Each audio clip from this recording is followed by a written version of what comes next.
ending of this cut off, but it said, "I'm surprised about the idolization of politicians in the United States." And I thought, that's an interesting topic. We should talk about that. And I almost think this has something to do with like the British monarch. Americans wish that they had their own king and queen. They want somebody to like just live vicariously through. So we do it with like stars or politicians. It seems like the first politician or president that Americans ever wanted to be like was JFK. That's why a lot of them stopped wearing hats, because JFK was not a hat wearer. But then things started to calm down a little bit. People didn't want to be the president anymore. They just kind of respected the president. Until we got to Ronald Reagan. Then we had a movie star president. Then all of a sudden, they started idolizing presidents again.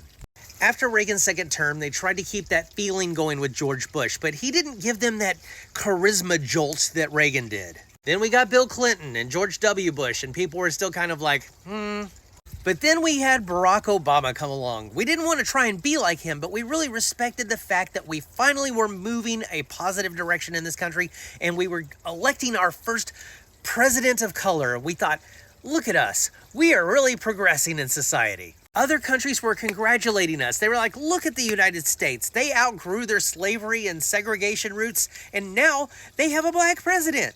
They are really moving along here. But then the boomers were like, ugh, you know what? I hate this. I wish we could get back to something like the Reagan years. Why don't we elect another famous guy? This orange guy over here's talking a good game, and he has his own television show, seeming like he's a good businessman. Maybe he would be good for the country. Oh, and he's talking absolute smack about that black president. I like that. So they elected the Tangerine Tyrant. They saw in him things that they wished that they could have themselves. They wanted to have a solid gold toilet and a supermodel wife. They wanted to live vicariously through the guy who was on Lifestyles of the Rich and Famous. And the fact that he didn't like that dark-skinned president with a funny name, that just made him all the better for them. And he made things super simple for them to understand. You have winners and you have losers. Are you going to be on my winning team, or are you going to hang out with the losers? And then he says things like, America's not winning anymore.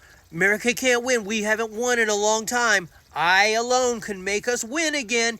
We're going to win so much that you're going to get tired of winning. And they're like, I like that. But then they made it like, okay, but if you're going to be on our team, you have to really, really hate the other team. If you don't, then you can't be on our team. And they were just like, okay, I'm all in on this. Then when scandal after scandal came out about him, they didn't care. They didn't want to go back to black president. They wanted to go back to when America was great, before we had a black president. And sadly, that's how we got where we are today.